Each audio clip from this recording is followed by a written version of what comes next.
Hello, crafty friends. I was just changing to my other screen for a minute so I could say hello to you.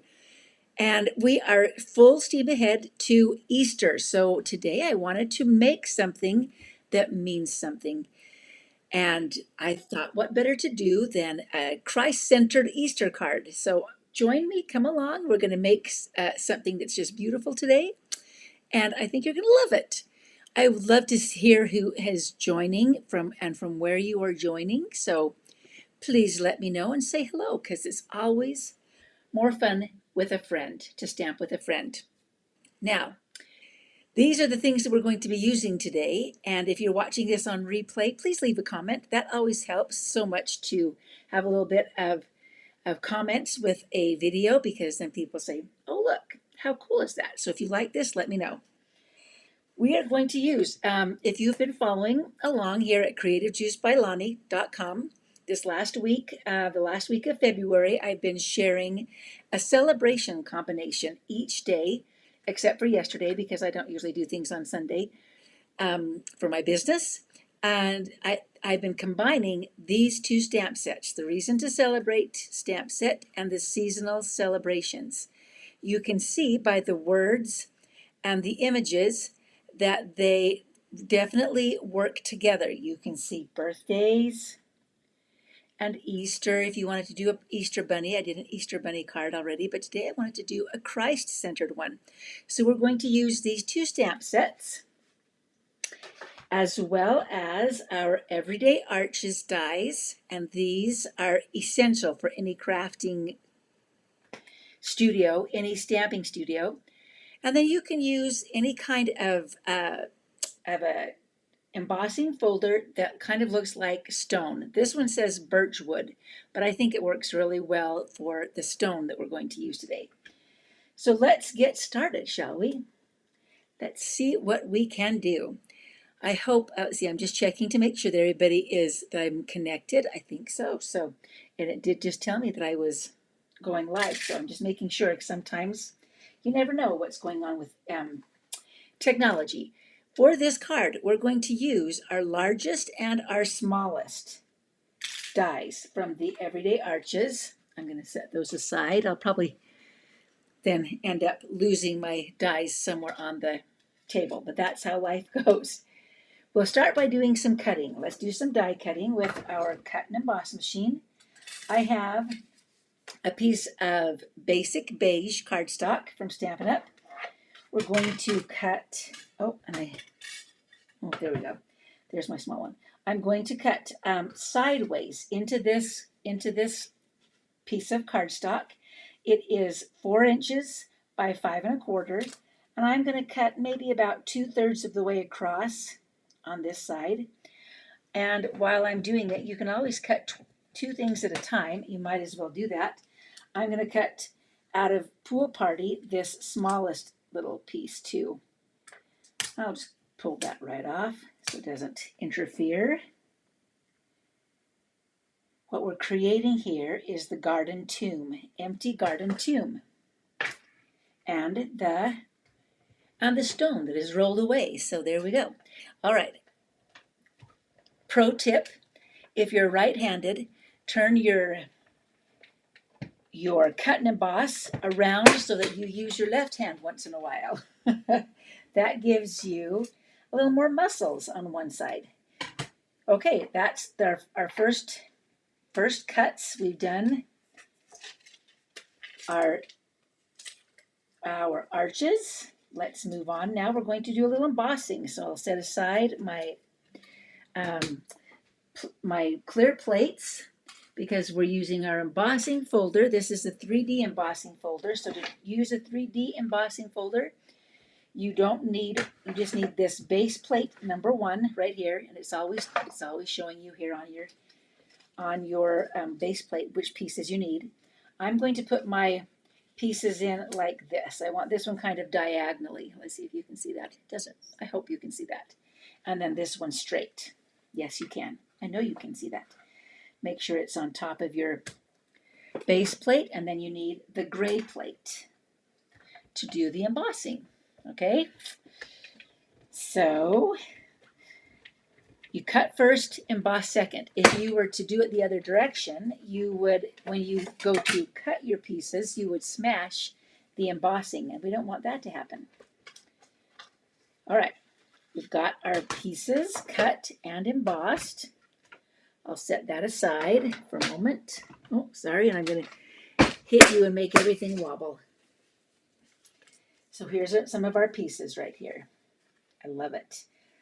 We're going to do a little sponging or blending brush. This is a large blending brush, and we're using basic beige here. This just gives the card a little bit of definition so you can see what it is. So I'm going to just rub my large blending brush into my basic beige ink pad. Start off the edge of whatever you want to add the ink to, and then rub onto it. And I'm just doing the edge here, this round edge. You could do the edges here if you want to, and you could really go all the way around the edge if you want to. Let's see. I don't know that it'll make much difference, but we'll do a little bit on the edge, top and bottom. There we go. And then I also want to do the edge of this. And your blending brush probably has enough ink on it, just from one little rub, to give it enough that when you put it, let's say that you put it onto another piece, you can kind of see how that makes it a little bit darker. Hello, Carlene. Always happy to see you here. So that just gives it a little bit of definition. I think it needs a little bit more down here, so we'll just rub it a little bit more on the edge. I loved the Stampin' Up! Tagline when we had it, make something that means something, so today we are. Now this little piece is going to be a little bit too large, so we're going to trim it down just slightly. You can use your scissors if you want to, but somewhere around, you want it to be somewhere around 2.25 inches. So I'm just going to reach over here. It's about 1 inch on this side that I'm going to cut off. About to the apex of what would be a round circle, right? Right there. You can use your scissors. As I said, I just grabbed my trimmer because it was handy. All right, let's start to do a little bit of assembling. Oh, I'm going to do a little bit of other stamping before I assemble. Let's stamp Easter on here, on our small pool party. And I'm stamping in balmy blue ink. This is from the Reason to Celebrate stamp set. And it says Easter, but then I have another piece from the same stamp set that says the very best. So the very best Easter would be the first Easter. The reason that we celebrate Christmas. Without Easter, there would be no Christmas. So I'm going to stamp with black because this font is fine, and it says the very best Easter, like that. It's a fine print that can go over the bold Easter. I've also stamped a daffodil on Daffodil Delight cardstock, and a stem and a leaf on Granny Apple cardstock with Granny Apple green ink. And I've already cut this one out. I started to cut this one out. I just wanted to share that these do not have coordinating dies or punches, but they're super easy to. Ooh, these are not my good scissors. I don't know where my good scissors are, but that's okay. I can tell when I start to cut because my other ones just cut so smoothly. And they're so easy to cut if you leave just a little tiny piece of white or yellow in this case around, little space around the edge of your image. Okay, so I've got a daffodil. And daffodil just seems like the first sign of rebirth, spring, resurrection in this case. So those are the pieces. So hello, Inika. Good to see you. I'm so glad. I know I'm only live now on the first Monday of the month, so it's been a while since I've been here. Just usually on the first Mondays of the month. Okay, so we have our pieces all cut and ready to go. We're going to do this on a piece of pecan pie card base, which is 8.5 by 5.5 and scored in half. Now, the one thing that is not from Stampin' Up, and I just printed these, so let me show you. you may want to find an Easter picture. So I found a couple of them and I cut some of these out. So when you're printing them, you want to print 2 to a page. I found this one at thechurchofjesuschrist.org, and I will link this one in my blog post at Creative Juice by Lonnie later today so that you can just print this out. You want to print 2 to a page, so you might as well make 2 cards. I'm making 4 to send to all of my kids and whatnot. But you could do anything. You could do this one. Now, I wish that with this one, I wish that the sun was on this side, but maybe we could still make it work. I have one that I made with this picture I thought was beautiful. And then I loved this picture, but I haven't been able to quite get it shrunk down to the piece that I need. This is the empty tune with, and really this should be folded because we know that Jesus folded his clothes, his clothes that he was buried in after he left. So that would have been better had that been the case. But you want to cut them down to about this size. This is about 4 by 3, maybe. And it's going to go onto our card like this. I'm going to make this one because I really like the way that it turns out. You can just print it out at home if you've got a color printer. Anything that you think you would be seeing through the door of the empty tomb. So I'm going to glue it on here towards the right open side of my card. And then, oh, I was going to grab, that's all right. We'll do it this way. I'm going to put on this stone that is rolled away. I'm going to put 2 little dimensionals, or 3 in that case, if they stick together. And that goes, we want to kind of hold it above our picture so I know where it's going to go. So this piece is going to go here. And then this piece is going to go right there so that you can see that that becomes our stone rolling away. I love that. Love it. Then we can add, this is when you may want to use some of the edges if you need some long pieces here. I only had mini glue dots today, or mini dimensionals rather. That's okay.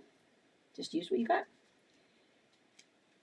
Use the edges. Don't throw away those edges. I was surprised to learn that some crafters don't use the edges. I'm like, you can just pull them apart. Let's do that. Well, hi, we have a new one. Anne Louise, good to see you. I'm glad you're here. We're just watching from Wisconsin and Cedar City in the Netherlands.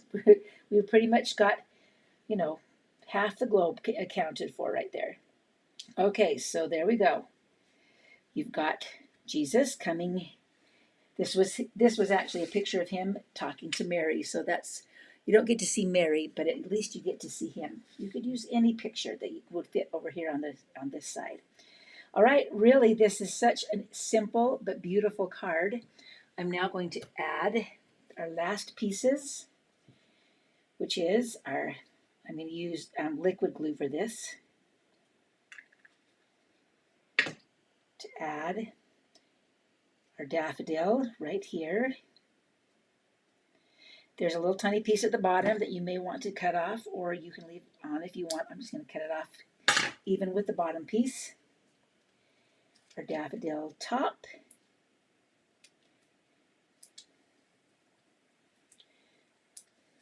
My mother used to love daffodils.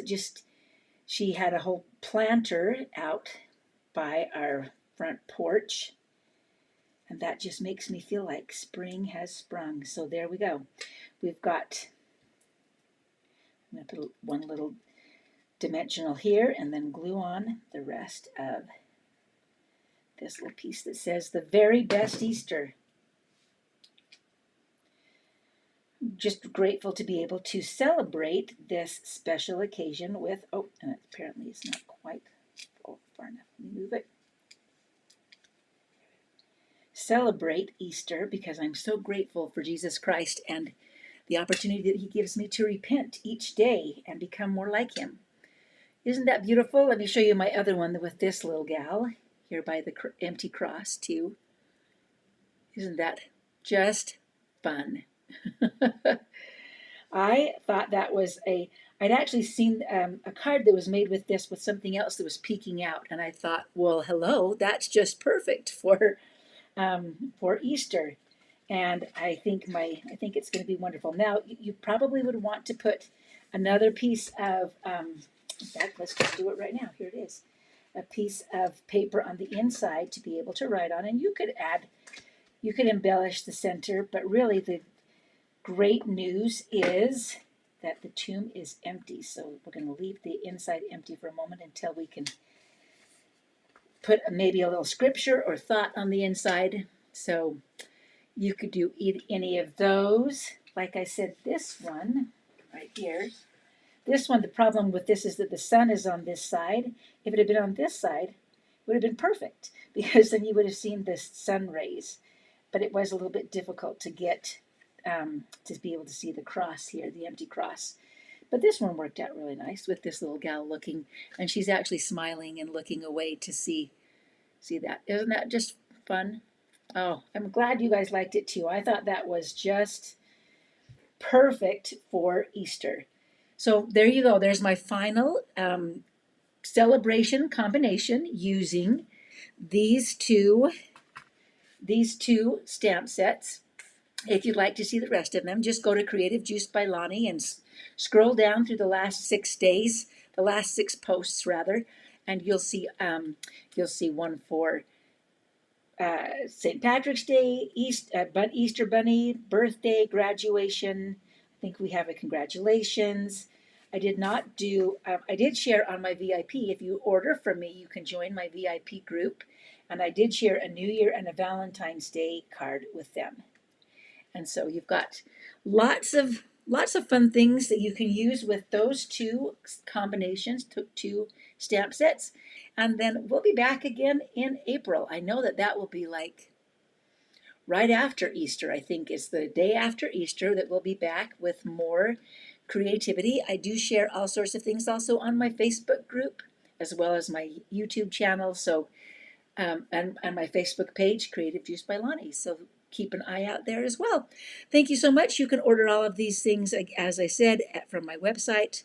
Go to creativejuicebylonnie.com, click on Shop 24/7, or you can go to lonnie.stampinup.net. So hopefully that will give you let's see if we can say, thank you, Carlene, for commenting, and thanks for being here with me today. I hope that you enjoyed these lovely empty tomb cards. That's what we're going to call them, the empty tomb cards. The very best Easter. Happy stamping. Go make something that means something too. See you soon.